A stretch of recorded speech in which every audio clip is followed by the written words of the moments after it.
Selamat pagi, salam sejahtera bagi kita semua, secara khususnya bagi siswa-siswa saya yang berada di SMA Swasta Sultan Agung Pematang Siantar, Sumatera Utara. Pada pertemuan part kedua ini, kita akan membahas mengenai sejarah dan perkembangan HAM di Indonesia, bahkan di dunia internasional.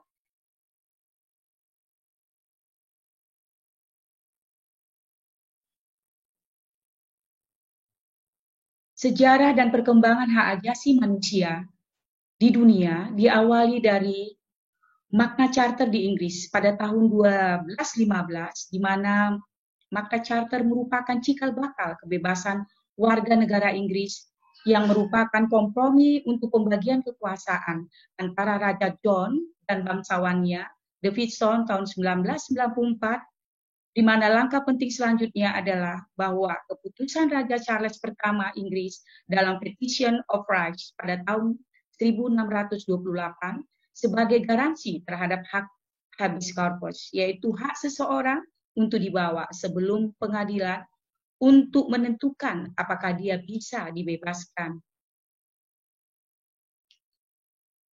Teori tentang hak-hak alami manusia muncul seiring dengan terjadinya revolusi di berbagai negara dalam waktu yang berbeda, yaitu Revolusi Inggris pada tahun 1688 yang memunculkan Bill of Rights, Revolusi Amerika pada tahun 1776 dengan Rights of Man sebagai awal deklarasi kemerdekaan Amerika, dan Revolusi Perancis pada tahun 1789 dengan Deklarasi Hak Manusia dan Warga Negara.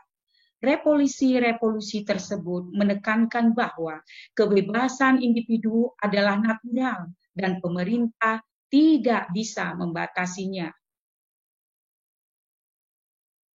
Hak asasi manusia adalah komponen yang integral. Oleh karena itu, hak asasi manusia dan globalisasi tidak bisa dipisahkan.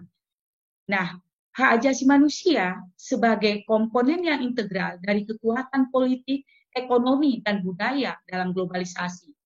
Perlindungan hak asasi manusia tidak lagi dipandang sebagai isu nasional, tetapi juga merupakan lingkup global. Beberapa faktor yang berkontribusi terhadap ekspansi dan komitmen dalam agenda-agenda global hak asasi manusia, yaitu pertama, pembentukan institusi global yang peduli terhadap pelindungan hak asasi manusia. Kedua, semakin diterimanya hak independen dan indivisibility, di mana pelanggaran hak asasi dalam suatu negara akan berimplikasi terhadap orang di negara lain. Ketiga, penekanan terhadap penegakan demokrasi yang dianggap penting untuk mewujudkan perdamaian internasional. Pandangan bahwa kepedulian terhadap hak asasi manusia difasilitasi oleh perkembangan ekonomi yang berbasis pasar. Berikutnya, efektivitas aktor non-negara. Kemudian kita memasuki sejarah perkembangan hak asasi manusia di Indonesia. Pemahaman HAM di Indonesia sebagai tatanan nilai, norma, sikap yang hidup di masyarakat dan acuan bertindak pada dasarnya berlangsung sudah cukup lama. Saya mengambil pendapat seorang guru besar, yaitu Bapak Profesor Bagirmanan, pada bukunya Perkembangan Pemikiran dan Pengaturan HAM di Indonesia pada tahun 2001.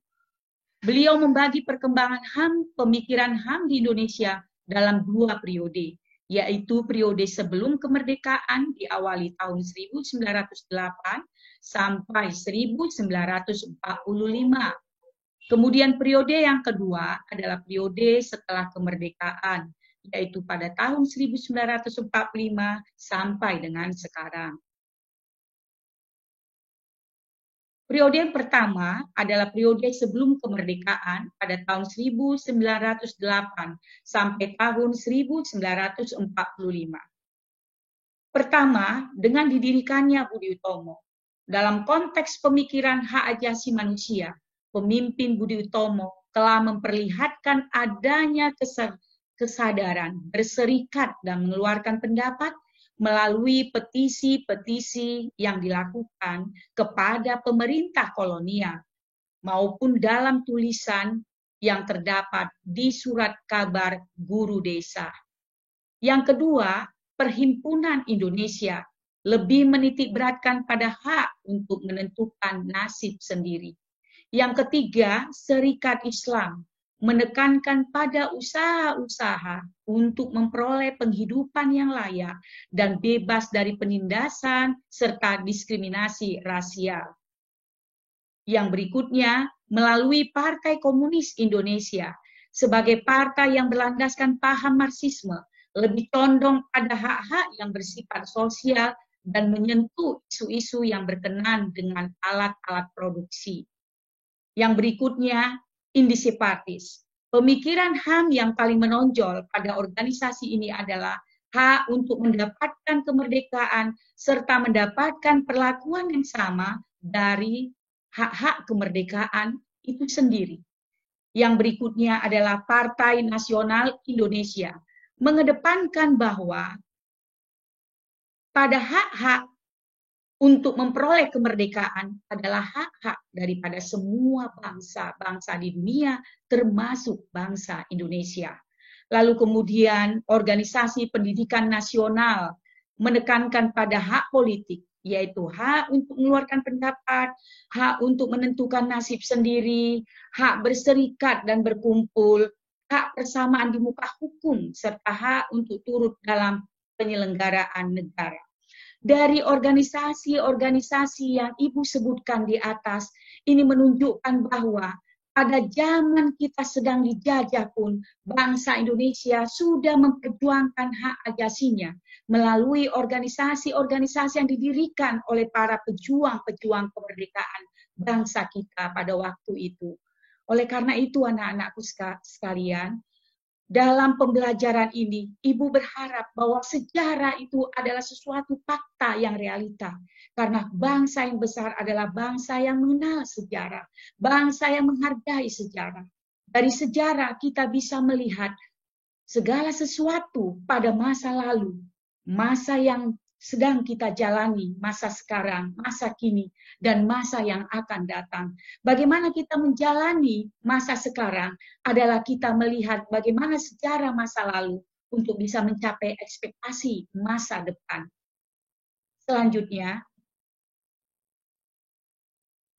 Selanjutnya pada periode yang kedua, yaitu periode 1945 sampai 1950. Pada masa periode ini, pemikiran HAM pada periode awal kemerdekaan masih ada keinginan untuk merdeka dalam artian yang sebenarnya. Hak-hak kebebasan itu yaitu berserikat melalui organisasi politik yang didirikan, serta hak kebebasan untuk menyampaikan pendapat, terutama di parlemen. Pemikiran HAM telah mendapat legitimasi secara formal karena telah memperoleh pengaturan dan masuk dalam hukum dasar negara kita atau konstitusi, yaitu Undang-Undang Dasar 1945. Komitmen terhadap hak ajasi manusia pada periode awal sebagaimana ditunjukkan dalam maklumat pemerintah tanggal 1 November 1945. Langkah selanjutnya memberikan keluasan kepada rakyat untuk mendirikan partai politik sebagaimana tertera dalam maklumat pemerintah tanggal 3 November 1945. Kemudian pada periode 1950 sampai dengan periode 1959, dalam perjalanan negara pada masa ini, Indonesia dikenal dengan sebutan periode demokrasi parlementer. Pemikiran hak ajasi manusia pada periode ini menempatkan momentum yang sangat membanggakan.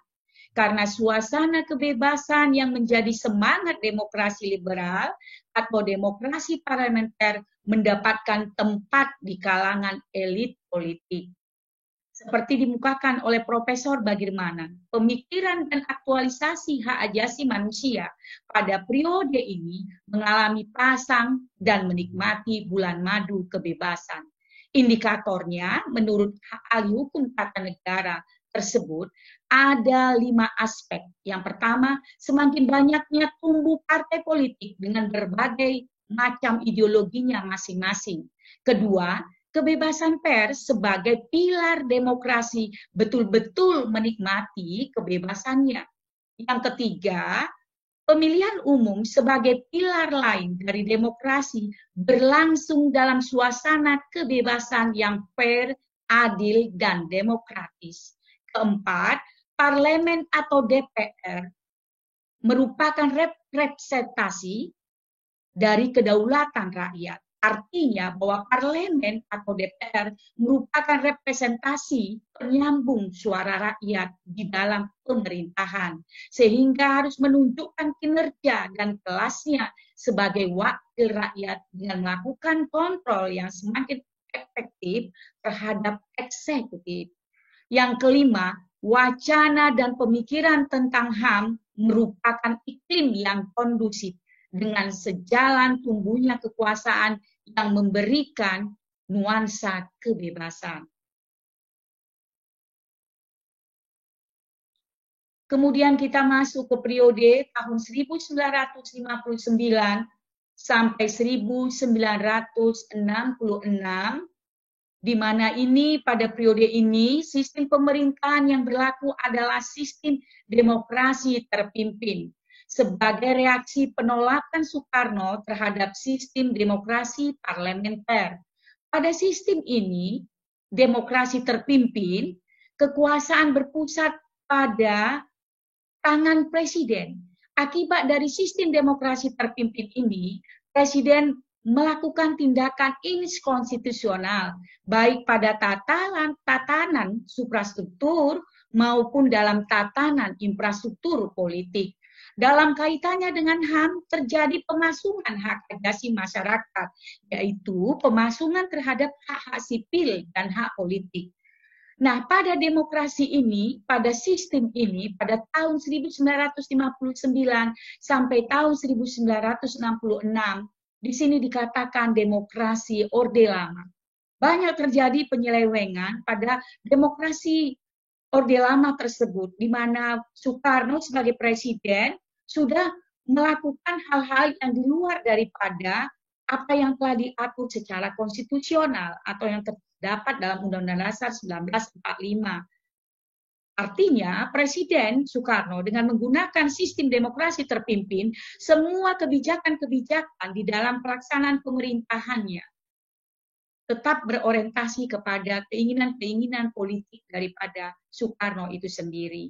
Sehingga dalam hal ini sejarah menceritakan bahwa terjadi begitu banyak penyimpangan-penyimpangan yang bisa anak-anakku sekalian lebih perhatikan lagi dalam pelajaran sejarah. Selanjutnya,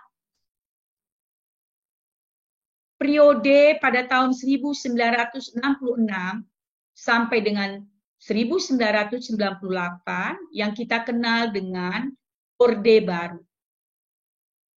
Setelah terjadi peralihan pemerintahan dari Soekarno ke Soeharto, ada semangat untuk menegakkan hak asasi manusia. Pada masa awal periode ini telah diadakan berbagai seminar tentang hak asasi manusia. Salah satu seminar tentang HAM yang dilaksanakan pada tahun 1967 yang merekomendasikan gagasan tentang perlunya pembentukan pengadilan hak asasi manusia, pembentukan komisi dan pengadilan HAM untuk wilayah Asia. Selanjutnya pada tahun 1968 diadakan Seminar Nasional Hukum kedua yang merekomendasikan perlunya hak uji material atau judicial review untuk dilakukan guna melindungi hak asasi manusia itu sendiri. Begitu pula dalam rangka pelaksanaan MPRS nomor 14 garing MPRS 1966, MPRS melalui Panitia Ad Hoc 4 telah menyiapkan rumusan yang akan dituangkan dalam piagam tentang hak-hak asasi manusia dan hak-hak serta kewajiban warga negara. Sementara itu, pada sekitar awal tahun 1970-an sampai periode akhir 1980-an, persoalan hak ajasi mengalami kemunduran. Karena hak ajasi manusia tidak lagi dihormati, dilindungi, dan ditegakkan. Pemerintah pada periode ini bersifat defensif dan represif yang dicerminkan dari produk hukum yang umumnya restriktif terhadap hak ajasi manusia. Sikap defensif pemerintahan tercermin dalam ungkapan bahwa hak ajasi manusia adalah produk pemikiran Barat yang tidak sesuai dengan nilai-nilai luhur budaya bangsa yang tercermin dalam Pancasila, serta bangsa Indonesia sudah terlebih dahulu mengenal HAM sebagai mana yang tertuang dalam rumusan Undang-Undang Dasar 45 yang terlebih dahulu dibandingkan dengan deklarasi universal yang sifatnya definitif. Pemerintah ini berdasarkan pada anggapan bahwa isu HAM seringkali bertentangan atau selalu berorientasi dengan negara-negara Barat, sehingga memojokkan negara-negara yang sedang berkembang seperti negara Indonesia. Dalam pemahaman ini, memang kita menjadi sesuatu muncul dalam hati kita, anak-anakku sayang, bahwa memang sejarah perkembangan hak ajasi manusia itu bermula dari negara-negara Eropa, negara-negara Barat. Tetapi bukan berarti bahwa negara Indonesia, jika sedang memperjuangkan hak ajasinya, itu berorientasi kepada pemikiran-pemikiran Barat. Kita bisa saja menerima bahwa sejarah perjuangan hak ajasi manusia yang ada, yang diawali dari sejarah perkembangan di negara Barat, terutama pada masa Inggris, Revolusi Prancis, dan sebagainya, tidak menutup kemungkinan itu merupakan inspirasi bagi bangsa Indonesia. Apalagi bangsa Indonesia adalah negara yang telah dijajah demikian lamanya oleh bangsa-bangsa Eropa. Jadi perkembangan sejarah hak ajasi manusia di negara Barat ini memberikan satu inspirasi bagi kita untuk lebih bagaimana kita harus memperjuangkan hak-hak kita untuk merdeka. Jadi bukan sesuatu yang bertentangan dan juga bukan membuat kita menjadi tidak ingin melanjutkan perjuangan hak ajasi manusia, karena hak ajasi manusia adalah merupakan konsep yang harus diperjuangkan sampai manusia itu menutup mata atau sampai meninggal dunia. Baiklah, kita lanjutkan berikutnya. Pada periode 1966 sampai 1998,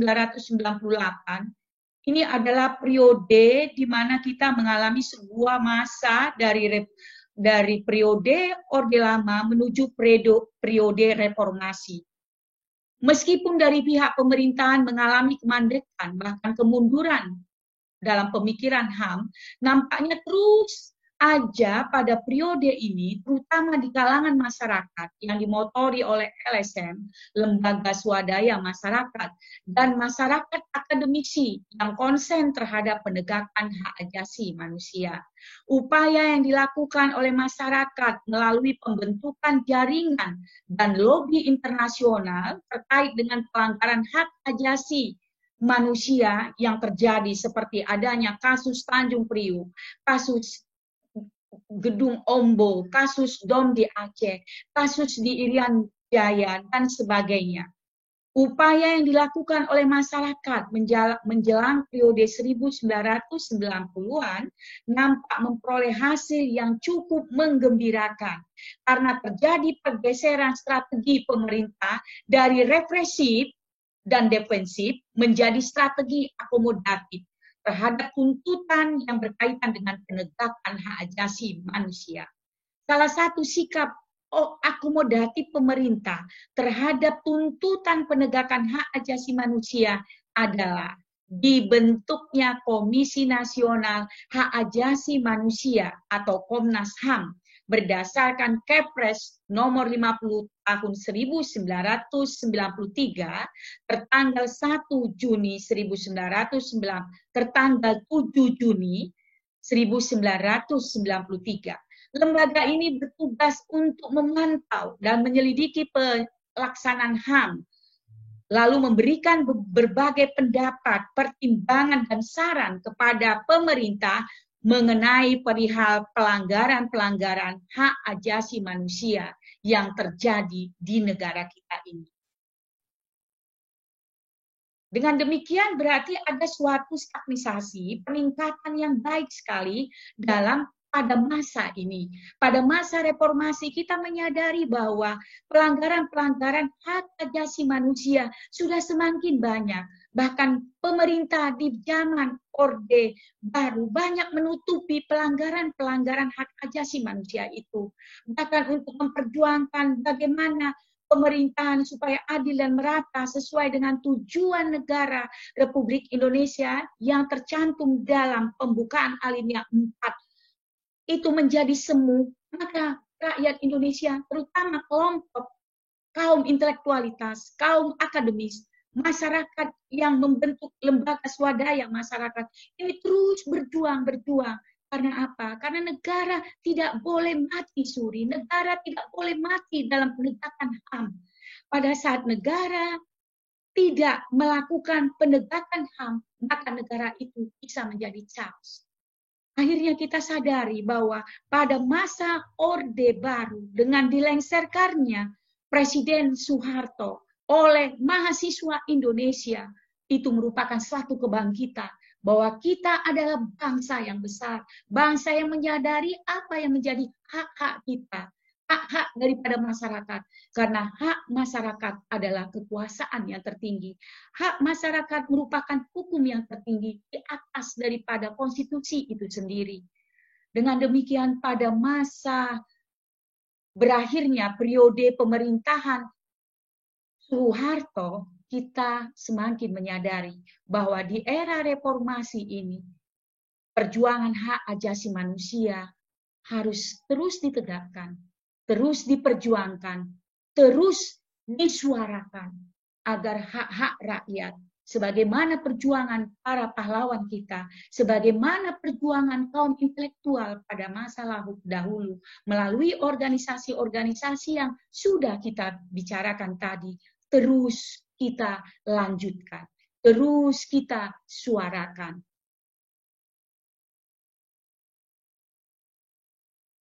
Nah, akhirnya pada periode 1998 sampai dengan sekarang, yaitu di periode reformasi, pergantian rejim pemerintahan pada tahun 1998 memberikan dampak yang sangat besar pada pemajuan dan perlindungan hak asasi manusia di Indonesia. Pada saat ini mulai dilakukan pengkajian terhadap beberapa kebijakan pemerintah Orde Baru yang berlawanan dengan pemajuan dan perlindungan hak asasi manusia. Selanjutnya dilakukan penyusunan peraturan perundangan yang merupakan instrumen untuk penegakan dan pemberlakuan HAM itu sendiri dalam kehidupan ketatanegaraan dan kemasyarakatan di Indonesia. Hasil dari pengkajian tersebut menunjukkan bahwa banyaknya norma dan ketentuan hukum nasional, khususnya yang terkait dengan penegakan HAM, diadopsi dari hukum dan instrumen internasional dalam bidang hak asasi manusia. Strategi penegakan HAM pada periode ini dilakukan melalui 2 tahap, yaitu tahap status penentuan dan tahap penataan aturan secara konsisten. Pada tahap penentuan telah ditetapkan beberapa penentuan perundang-undangan tentang HAM, seperti amandemen konstitusi negara, yaitu diadakannya perubahan terhadap Undang-Undang Dasar 1945. Lalu adanya amandemen ketetapan MPR atau TAP MPR, amandemen undang-undang, amandemen peraturan pemerintah dan ketentuan perundang-undangan lainnya. Nah, anak-anakku sekalian, pada pagi hari ini, Ibu memberikan video pembelajaran ini mengenai sejarah perkembangan hak asasi manusia di negara ataupun di dunia, dan juga sejarah perkembangan hak asasi manusia di negara Indonesia. Apa maksud tujuan pembelajaran ini? Maksud tujuan pembelajaran ini adalah bahwa anak-anakku sekalian harus memahami konsep dasar dari hak asasi manusia itu sendiri, yaitu pertama, bahwa hak asasi manusia itu memiliki konsep dasar yang paling hakiki yang berasal dari Tuhan Yang Maha Esa, yaitu hak hidup. Nah, yang kedua, konsep dasar yang kedua adalah hak untuk mendapatkan kebebasan dan kebahagiaan. Yang ketiga, konsep dasar hak asasi manusia itu adalah hak untuk diperjuangkan. Nah, karena konsep dasar hak asasi manusia ini adalah bersumber dari Tuhan Yang Maha Esa, maka pada hari ini Ibu memberikan video pembelajaran bahwa kita harus mengetahui bagaimana sih sejarah perkembangan hak asasi manusia itu di dunia internasional dan di dalam negara kita sendiri. Ibu berharap pada materi pembelajaran part 2 ini, anak-anakku sekalian bisa memahami bahwa sejarah perkembangan hak asasi manusia itu merupakan sebuah bukti-bukti sejarah yang fakta, yang real, yang nyata, yang tidak bisa kita lupakan. Jadi melalui pembelajaran part kedua ini, anak-anakku sekalian bisa semakin paham bahwa hak asasi manusia harus diperjuangkan sampai manusia itu meninggal dunia. Nah, anak-anakku sekalian, pada pertemuan hari ini, Ibu sangat bangga dan Ibu sangat yakin bahwa kalian tetap stay di rumah belajar dengan semangat, dengan penuh semangat dan tetap menjaga kesehatan. Salam buat orang tua kalian. Terima kasih buat atensi kalian pada hari ini.